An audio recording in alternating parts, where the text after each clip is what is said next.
have to confess, when I first chose this subject from the list on the board sometime last year, I thought it'd be quite an easy study really, because everybody knows about David and Goliath, don't they? We taught it in Sunday school, and even people that perhaps don't know much about the Bible will be able to tell a little bit about David and Goliath. So I thought that's an easy subject, I'll pick that. But once I started looking into it, I found that it's absolutely packed with study. Too much really. So there may be things I've left out, there may be other ways of looking at it. But what I've tried to do this evening is to go a little deeper than the Sunday school lesson and perhaps look at less obvious aspects of this account. Mainly concentrating on the fact that the Philistines represent everything human. Man's views and ideas, his arrogance, his self-confidence in power and might, and his attitude towards God. Whereas David represents things pertaining to God. And we'd also pick out some of the many types and shadows along the way that point towards Christ in David and his actions. But first of all, let's begin by looking actually where the two armies met each other. I find this quite interesting really. Some of the names are difficult to pronounce. So we'll look at where the Philistines were. Verse 1 tells us, now the Philistines gathered together their armies to battle, and were gathered together at Sokar, which belongeth to Judah, and pitched between Sokar and Azekah in Ephaz-Damnim. And you might think, just read that and forget it. But actually, when you look at the names, it's very interesting that they chose to pitch their camp there. Because Succoth means a place of protection or safety. So a place that was quite easy to defend. It was relatively a good place to put your army. And Askar means help or support. So you get the idea already. That if they knew the meaning of these names, they'd think, well, this is a good place because it's a place of safety and a place of support. So we're on pretty good ground here. Unfortunately, if they'd have looked at the name of the valley, they would have seen that it actually means an area or a field of blood, which is not so good, is it, for them? And if we quickly turn to Matthew chapter 27, we know where I'm going. Matthew chapter 27, we find another field of blood, don't we? Matthew 27 verse 8.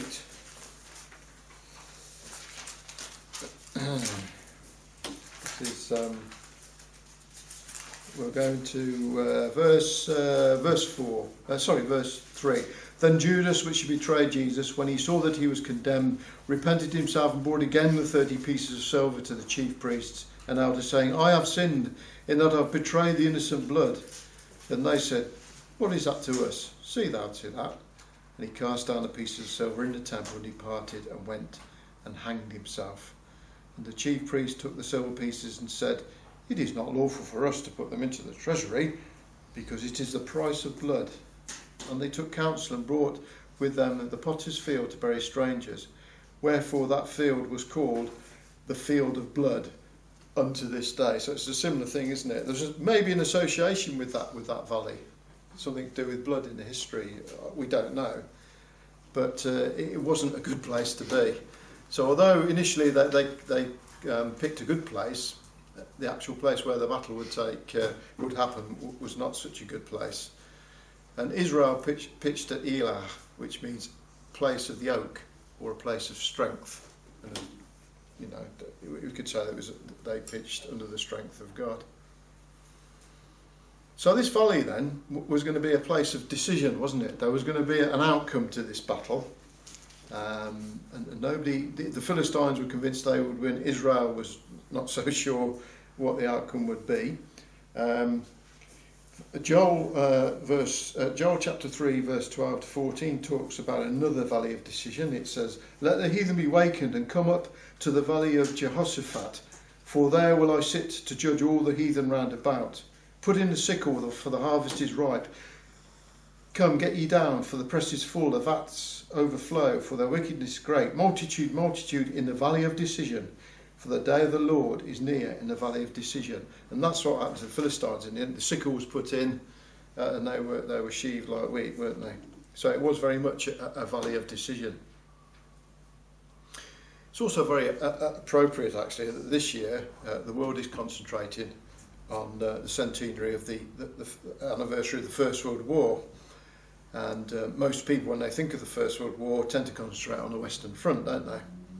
And everybody, most of you will know that in some places the Allied trenches and the German trenches were so close to each other that the two sides could actually talk to each other without really raising their voices. Sometimes only half a dozen yards apart they could speak to each other. Now, researchers tell us that this valley was a similar sort of place. When the armies came down and filled the valley, they would be extremely close to each other. The acoustics as well apparently would be very good in this valley. It's still there. And they wouldn't really have to shout very much to hear each other because of the acoustics, because of the relatively short distance apart they were from each other, a bit like the trenches in the Western Front. Nobody would have any trouble hearing what the enemy was saying. So someone like Goliath, who came forward even further, there'd be no mistaking what he was saying. It would be clear and ring out like a bell, really, as they faced each other on the valley floor. So back to 1 Samuel 17 and verse 4. And there went out a champion out of the camp of the Philistines named Goliath of Gath, whose height was 6 cubits and a span, and he had a helmet of brass upon his head. Now, that used to fascinate me when I was a little boy. It would be like, he was a giant of a man. You can understand why everybody was terrified with him. I don't know what the height of this room is. It's probably less than 9'9", but he was a huge man. His mail coat, for example, that he wore, his coat of mail, weighed approximately 8 stone. That's like carrying an 8-stone person around on your shoulders. That's how strong he was. He could move around with an 8-stone mail coat on his shoulders and carrying a spear like a weaver's beam with a head weighing almost a stone on the end of it. So imagine what damage that would do. We know about him. He had a shield bearer that carried his shield until he needed it. We're also told that this man would deflect as much as he could any missiles from the enemy. But to me, the thing that stands out most about Goliath is the total arrogance of the man, his total self-confidence in his own strength, his own power, so much so that he felt he could make this grand promise on behalf of the rest of the Philistines that if I lose, we'll be your servants. Because it never entered his head in the slightest that there was even the minuscule chance that he would lose any fight. That's how confident and arrogant he was. And of course that would project itself to the Israelites, wouldn't it? He could do what he said. He was like I suppose like the equivalent of a human tank, really, fully armoured, several weapons that he was an expert with. There was no way that you'd be able to beat that man. And to me, again, he represents man's attitude to God today. Man has endless knowledge. They say we've developed amazing communication networks. In point of fact, we swept God aside and we're safe in our own power. Now, we don't need God anymore if he even existed in the first place. Our God is science and materialism, and our churches are shopping malls. And we can mock this God that's supposed to exist without any fear of retribution now. And that's generally what a lot of people's attitude towards God is. They dismiss him, they put him out of their thoughts, very confident in themselves or other people. And in fact, like the Philistines, people who trusted in Goliath, people trust in other people, don't they? They believe that without question what scientists tell them. For example, evolution. And it never occurs to the majority of the population that, like Goliath, they might be actually, when it comes to it, absolutely and utterly wrong. It never enters their head, really. So that's what Goliath represents to me. For all his armour, all his strength, he represents man's attitude towards God. Verse 15, it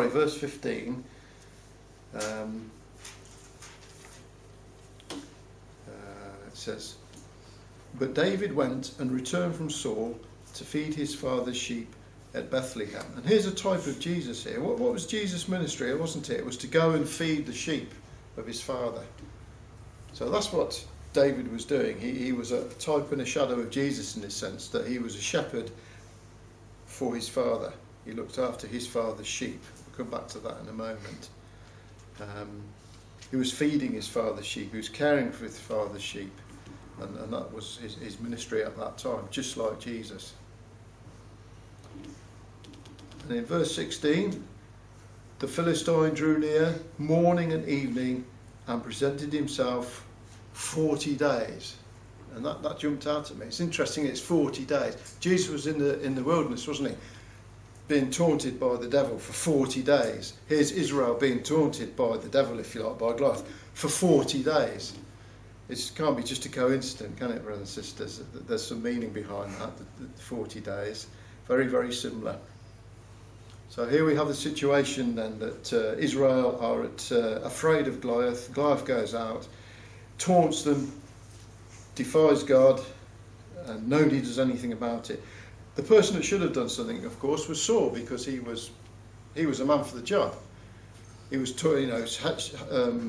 head and shoulders above everybody else in the army, and whilst he wouldn't have been as tall as Goliath, the difference wouldn't have been so great, would it? But even Saul was afraid of this man. Verse 20 then. And David rose up early in the morning and left the sheep with a keeper, and took and went as Jesse had commanded him, and he came to the trench as the host was going forth to the fight, and shouted for the battle. It's interesting there that David actually left the sheep to go out to help God's people, didn't it? To go out and try and rescue the army. And again, there's a type and shadow of Jesus. Jesus gave a parable, didn't he? Saying, a good shepherd will leave the 99 sheep behind in safety and go out and help and rescue the one, or in this case the army, the one that are struggling, they're in danger. And again, there's a type and shadow of Jesus here. It's very vague, but it's there, isn't it? Doing what Jesus would have done. And we have this debate going on here. And it's also interesting as well that he got up early in the morning like Jesus did. He didn't leave it till a bit later. He went out first thing to do this because he knew it was important to his Father. So off he went early in the morning, like Jesus rose up early in the morning. Verse 25, I know I'm missing some verses out here, but we're very familiar with it. He makes sure, of course, that the rest of the sheep are okay. He leaves them with a keeper. Verse 23, verse 25. And the men of Israel said, have you seen this man that is come up? Surely to defy Israel he is come up, and it shall be that the man who killeth him, the king will enrich him with three things here. Great riches. He will give him his daughter, and he will make his father's house free in Israel. And as Richard's version said, they'll be exempt from taxes. If it were me, that would be the one that I would really like, being exempt from taxes. Never mind the other two. But it was a massive incentive, and still nobody had taken it up, had they? Because they doubted themselves. But what's the significance of it? Is there any significance? Well, this is my thoughts on it. Again, it's types and shadows. The great riches, okay?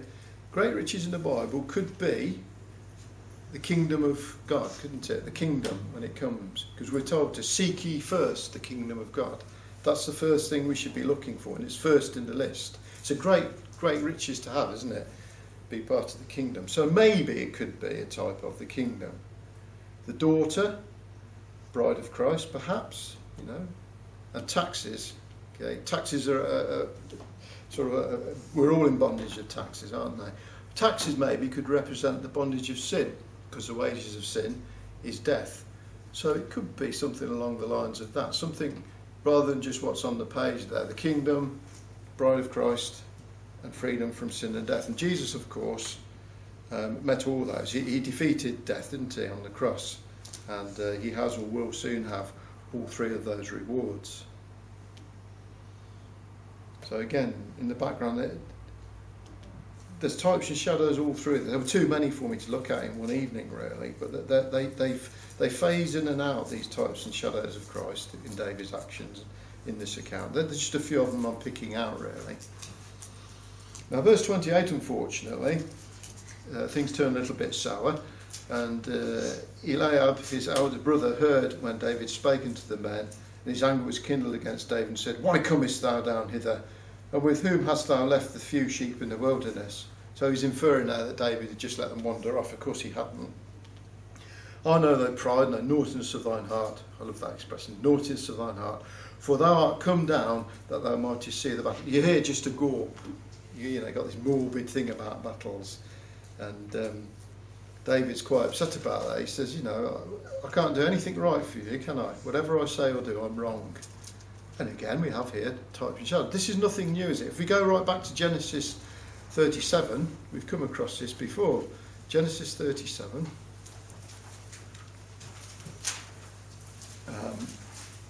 Arguments and jealousy between brothers. Genesis 37, we just pull out a few verses. Verse 2. These are the generations of Jacob. Joseph, being 17-year-old, was feeding the flock. Oh, there it is again. Feeding the flock with his brethren, and the lad was with the sons of Bela and with the sons of Zilpah, his father's wives. And Joseph brought him unto his father their evil report. Now Israel loved Joseph more than all his children, because he was the son of his old age, and he made him a coat of many colours. Okay, verse 4. And his brethren saw that their father loved him more than all his brethren. They hated him and could not speak peaceably unto him. They were jealous. You get that impression that his brothers were jealous of David. Maybe because of his good looks, his ability to play, I don't know, but they were jealous of him really, weren't they? Verse 14, and when he said unto them, Go, I pray thee, see whether it will be well with thy brethren. It's like Jesse said to David, isn't it? Go and pray thee, see whether there be well with thy brethren, and well with the flocks, and bring me word again. So he sent him to the valley of Hebron. He came to Shechem. Okay, and what do they say when they see him coming? They don't throw their arms around him, say, here's our little brother. They say, behold, this dreamer cometh. Okay, his head's in the clouds. So it's nothing new. Now, if we take it forward into Mark chapter 3, we find it again, don't we?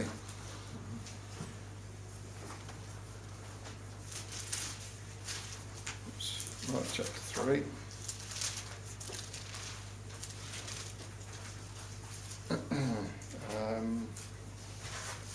Verse 20, connection there. And the multitude cometh together again, so that they could not so much as eat bread. And when Jesus' friends heard of it, they went out to lay hold of him, for they said, he is beside himself. Friends, not a very good translation. It should actually read close family. So his family, Jesus' own family, his brothers and even his sisters said, you know, he's lost his mind. So again, all three of these men doing God's work, being shepherds to God's people, everybody thought they were crazy or they were jealous of them. So David was in good company in that respect, I suppose, really, we could say. Back to 1 Samuel 17. Then we go to verse 33.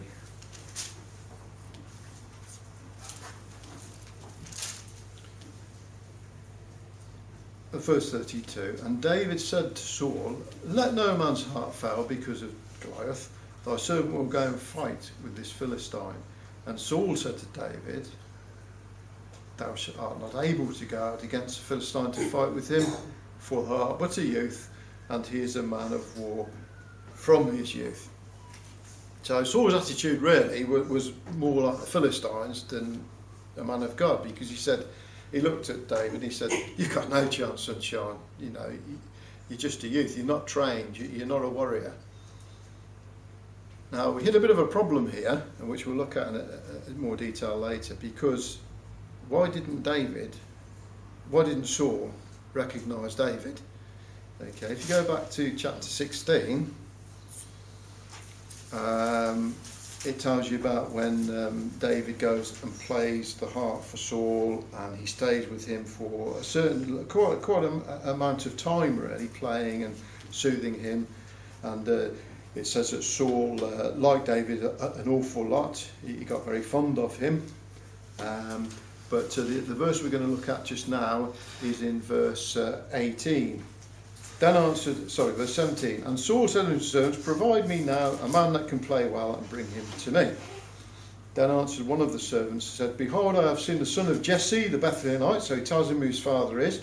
That is a cunning player, and a mighty valiant man, and a man of war. So the servant said, I know a young lad, okay, or a youth. He's a good harp player, but he's a warrior. He's a man of war. He knows how to fight.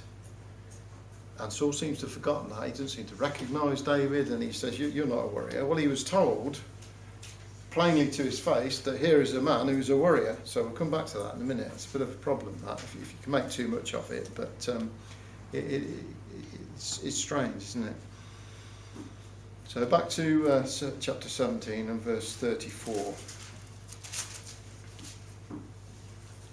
And David said unto Saul, thy servant keepeth his father's sheep. And there came a lion and a bear, and took the lamb out of the flock. And I went after him, and smote him, and delivered it out of his mouth. And when he arose against me, I caught him by his beard, and smote him, and slew him. Thy servant slew both the lion and the bear. This uncircumcised Philistine shall be as one of them, seeing as he defiled the armies of the living God. David said, moreover, the Lord that delivered me out of the paw of the lion and out of the paw of the bear, he will deliver me out of the hand of the Philistine.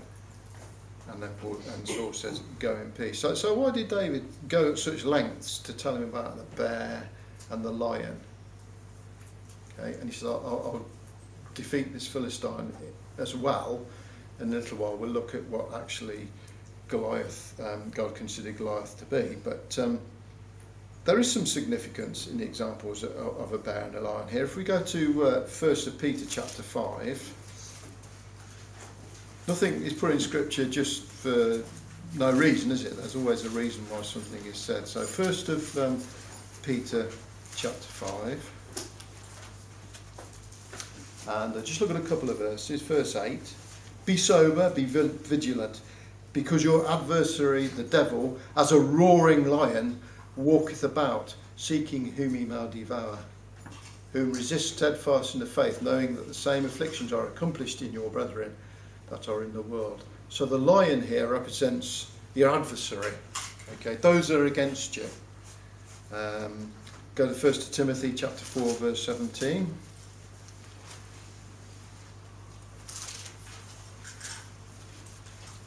Another one verse. Notwithstanding, the Lord stood with me and strengthened me, that by me the preaching might be fully known, and that all the Gentiles might hear.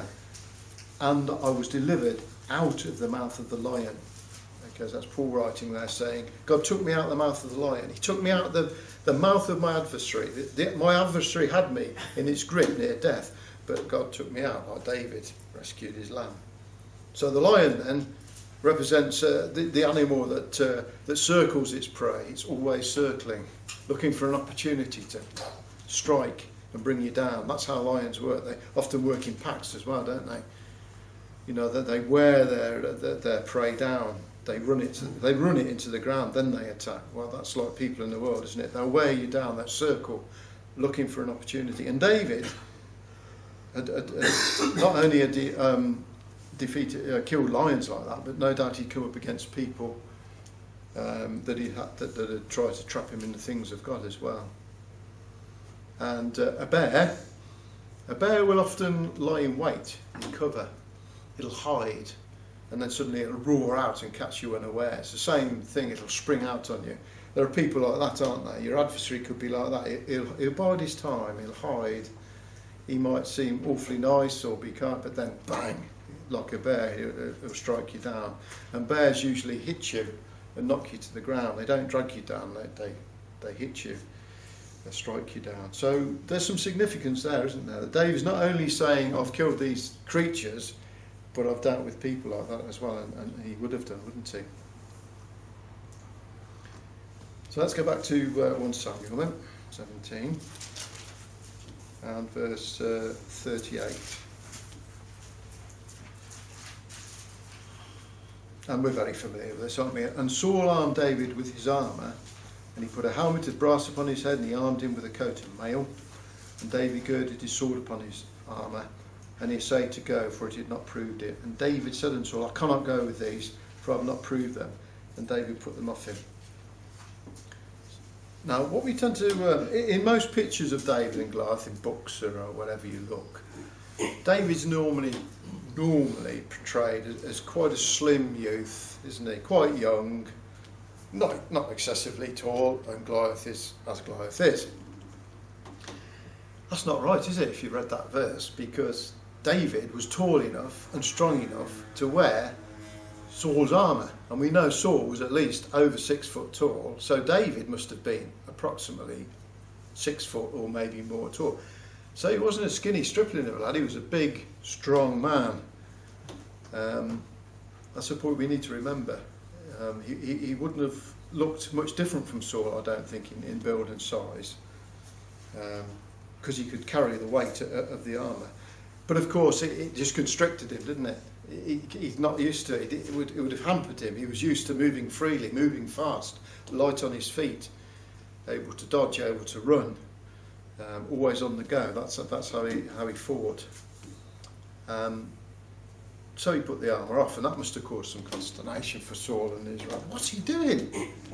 You know, has he lost his mind? You know, he's beside himself. He's taking the armour off. What on earth is he doing? That's his only chance of surviving, but he's throwing it away. But he wasn't afraid, was he? In verse 36, he wasn't afraid, because he's already said that I will destroy this Philistine. So he had absolute confidence that with God's help he could do this. Okay, and the words are echoed in Psalm 20, if we quickly turn to Psalm 20.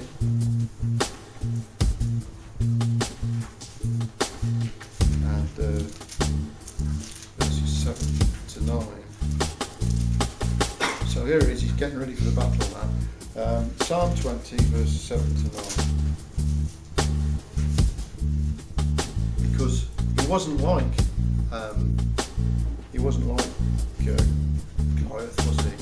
Because Goliath and the Philistines and even some of the Israelites trusted in chariots and some in horses. But David could say, I will remember the name of the Lord. They are brought down and are fallen, but we are risen and stand upright. Save, Lord, let the King hear us when we call, or let the King hear me when I call. So he says, no good trusting in chariots, and the enemy will be brought down without all that. But of course David had great spiritual insight, didn't he? Although he appeared to be just wearing a shepherd's tunic and sandals and that's it, he was in fact, of course, clad in armour, wasn't he? He was armoured exactly the same, or probably more strongly, than Goliath. Because if we go to Ephesians chapter 6, we're told, aren't we, that we should put on the armour of God. It's not something you can see. It's not something that people can, that ungodly people know about. So Ephesians chapter 6, and we'll just look at verses 10 to 11. Finally, my brethren, be strong in the Lord and in the power of his might, not your own arm. Put on the whole armour of God, that ye may be able to stand who? You may be able to stand against the wiles of the devil. And Goliath would no doubt be a very wily person. He knew all the tricks. Okay, he'd catch you out, he'd circle you, he knew exactly what he was doing. He's a very wily devil, very wily adversary, Goliath. For we wrestle not against flesh and blood, but against principalities, against powers, against the rulers of the darkness of the world, against spiritual wickedness in high places. That's exactly what Goliath was, isn't it? All these things. Wherefore, take unto you the whole armour of God, that you may be able to stand the evil day. And it was certainly David's evil day, wasn't it? And having done all, to stand. And then it goes on to tell you to quench the fiery darts, etc., etc. So David had absolute confidence in the armour of God. He didn't need anything else. In fact, it would have been more of a hindrance to, wouldn't it? So there we have it. Verse 42 then, back to Samuel 17, which I've now lost. Samuel 17. And I said we'd be just jumping in and out little things. 1 Samuel 17 and verse 42. And here we are, we're back with Goliath now. When the Goliath looked about and saw David, now I get the impression here, because he was so tall, he was probably going, oh, where is he then? Where's this champion? Oh, there he is down there. Okay, that sort of mocking, so, oh, he's so small, I can't see him. Oh, there he is down there. So he had a good look round. All show, of course.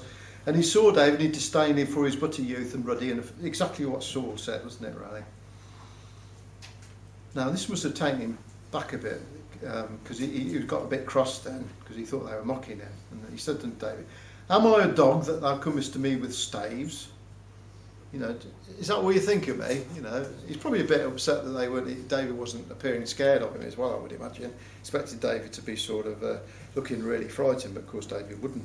So it says, am I a dog that you come out? Now, of course, Goliath, it was totally beyond Goliath to see what was really before him. He just looked with his eyes. Couldn't see the armour of God that David was wearing. It was completely hidden from him.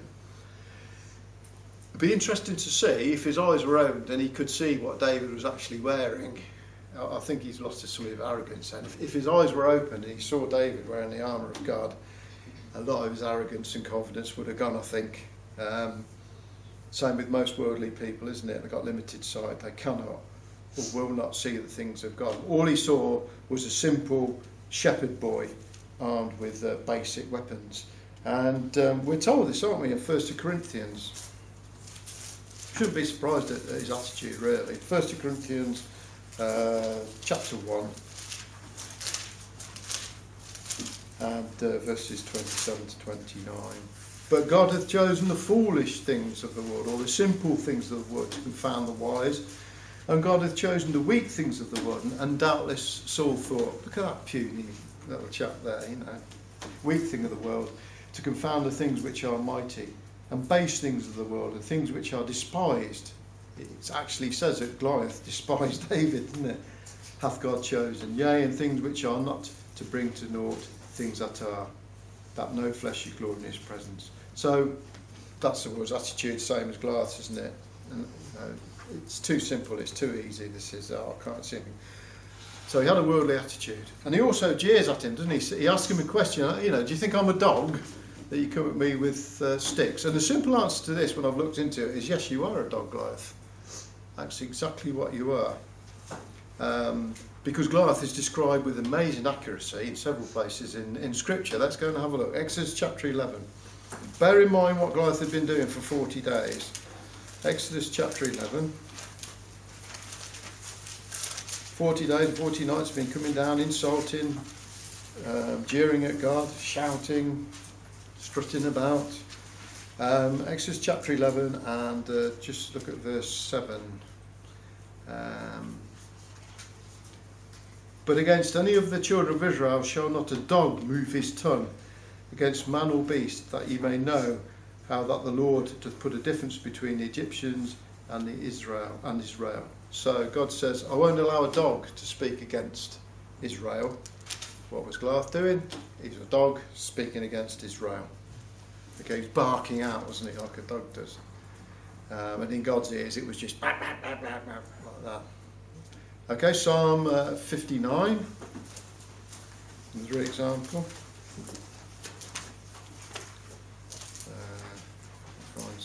Psalm 59 and verses 5 to 8. Thou therefore, O Lord God of hosts, the God of Israel, awake to visit all the heathen. Do not be merciful to any wicked transgressors, Goliath. They return at evening, and they make a noise like a dog, and go round about the city. Behold, they belch out with their mouths, swords in their lips, for whom, say they, doth hear.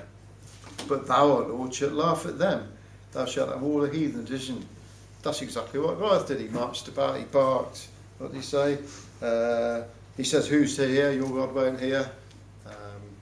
He was a dog, wasn't he? Very much fitting the bill. This was Goliath. So in God's eyes then, Goliath was no more than a stray dog. No, he wasn't even a bear or a lion, he was just a stray dog. That's what God thought about him. And verse 43, he sneers at David, and then he sneers at his weapons, doesn't he? Because that's how his mind worked. He says, do you come at me with staves or sticks? But he missed the sling, didn't he? It's interesting. He didn't see David's sling. He just saw the stick. He thought he just got a stick with him. That was a big mistake. Now, stave in Strong's 4731 only occurs twice more in the Bible. Zechariah 11 verse 7 is one. Turn that up. And this meaning of the word only occurs a couple of times.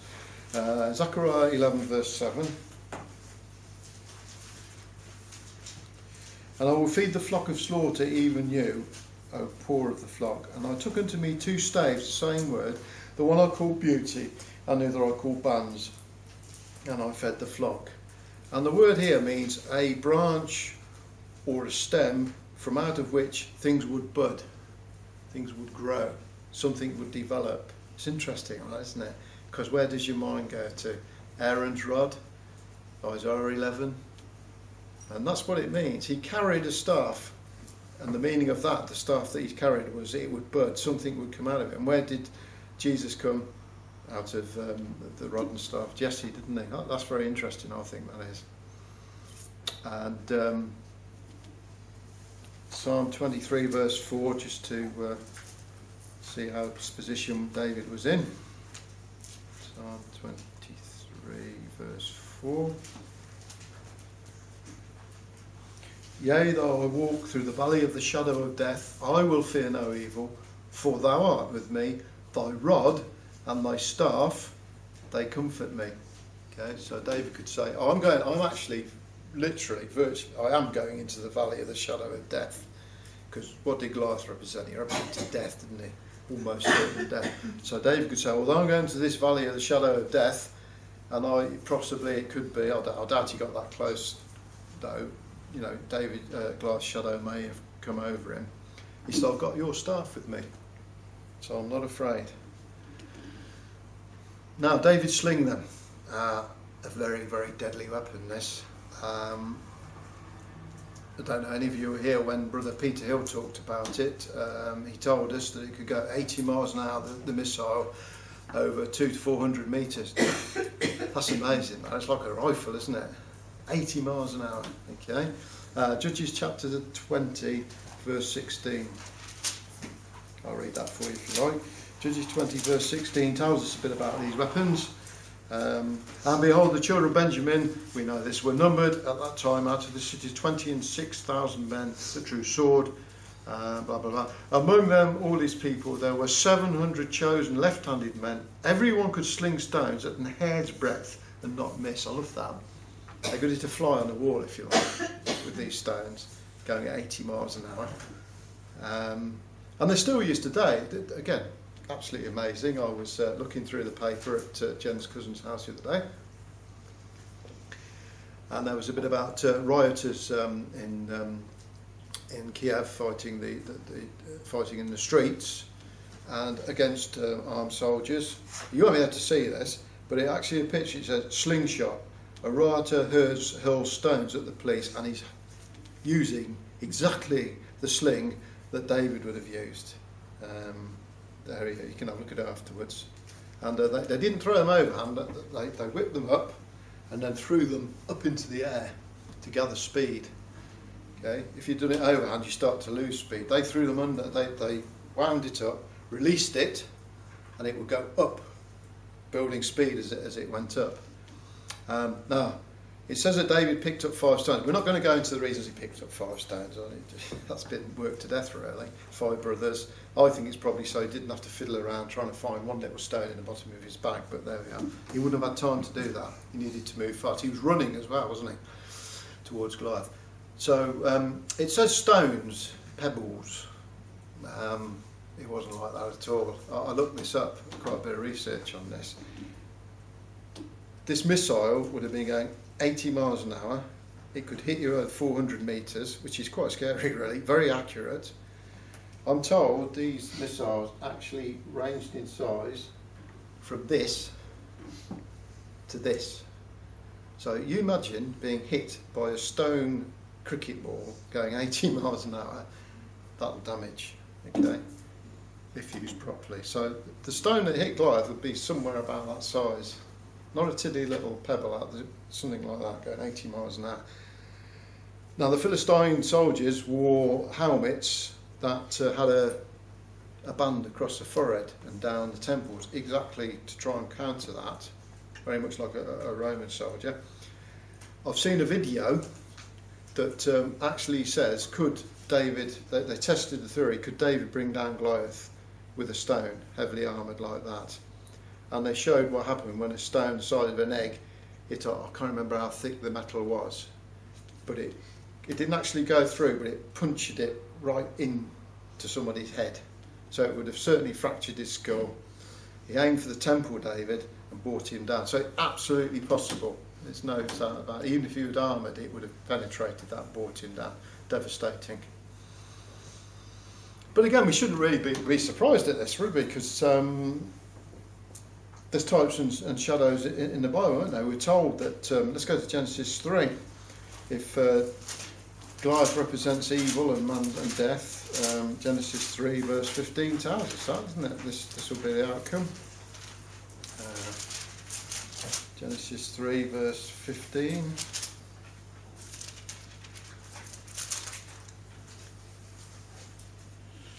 And will put enmity between thee and the woman, and between thy seed and her seed. It shall bruise thy head, and thou shalt bruise his heel. So here's again a type and a shadow.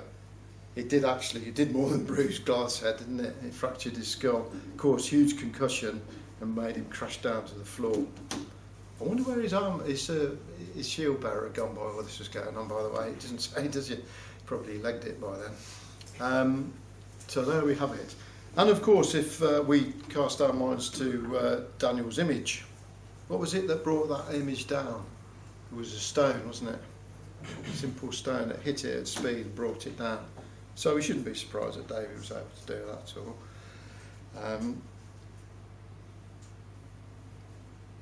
all. Verse 51, then back in Samuel 17. So, therefore David ran and stood upon the Philistine, took his sword, drew it out of its sheath thereof, and slew him, and cut off his head. That would have taken some doing. It's not easy to cut somebody's head off as well. It says how strong he was. So he used Goliath's own sword, which is a bit makes you smile, really, isn't it? But it also shows you what Goliath thought of David. He didn't even bother to draw his sword. I think he thought, I could take this chap out just with a spear. I don't need to bother about using the sword. I'll leave it where it is. I'll just bring him down. One good throw, my javelin, or my spear. He had two weapons to do that. I don't need my sword. I'll leave it where it is. So again, it didn't go well for him, did it?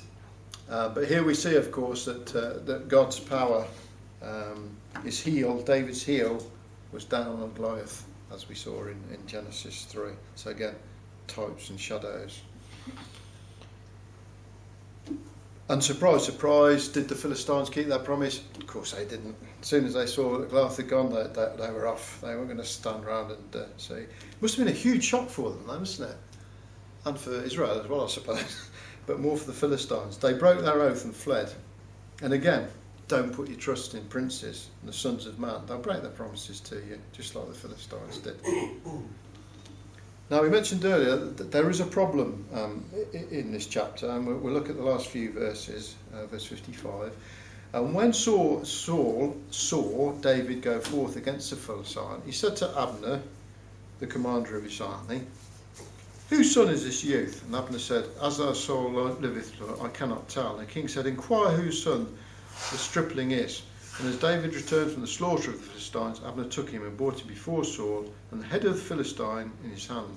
And Saul said to him, "Whose son art thou, thou young man?" And David answered, "I am the son of the servant Jesse the Bethlehemite." Now, there is a problem here because, as I said earlier, why didn't Saul recognise David? Okay, he might not remember who his father was, okay, but he think he'd have recognised him. And he said, "I'm David." He thought, "Oh yes, okay." So there is a problem, and I've read a few books on this, and his brother, I can't remember his name now, Brother Roy Stanley, even in the book The Warrior Tamed, gives quite a good explanation of this. I'd worked out some of it myself. Well, my opinion was this before I read the book, but this is what could be the answer to this. There's no need to get too worried about it, really. It doesn't alter the account. But what we must remember, first of all, that in verse 16, Saul was acutely unwell mentally. His mind was not there. His mind had gone, more or less.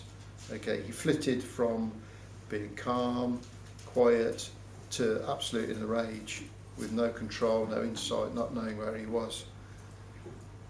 And whilst we're told he liked David a lot, it could have been in the sense that He liked the person that could calm him. He liked the music. He liked the fact that this person could soothe his mind, so he kept him there. We're told that David became his armour bearer. Now, armour bearer is a general term. It means, first of all, what it says, someone that cares for and looks after a soldier's armour, or carries a shield like Goliath's armour bearer did. But it can also mean, in a general sense, a trusted servant, a trusted member of the household. It needn't be an intimate relationship. And of course, we're not told how often these periods of insanity came to Saul. There might have been long periods where he was relatively okay. He didn't need David and therefore never saw him. And also, as I said earlier, there is no indication of the period of time between chapters 16 and 17. So how long had passed between those chapters, we don't know. But have you got the address right? But the best way to look at it is we've got the address right. Please, your plan here, 2014. A picture of 2013. A lot of people on there, youngsters. If you went back the year before, or 2 years back, or 3 years back, and looked at those youngsters, there'd be a huge difference, wouldn't there, between them? They grow taller, their faces change. So it's possible, because of what was going on in his life, that Saul didn't know who David was. He didn't recognise him. He'd forgotten that he'd been told that he was just his son. So don't worry too much about that anomaly there. So in conclusion then, we see here, and it's very famous and very exciting, again, it is an exciting account, that David's defeat of Goliath is a message to those who will listen, that man's power and his skill and his knowledge and his arrogance are useless against the simple message of the gospel, and that with faith we can overcome things that in human views are impossible.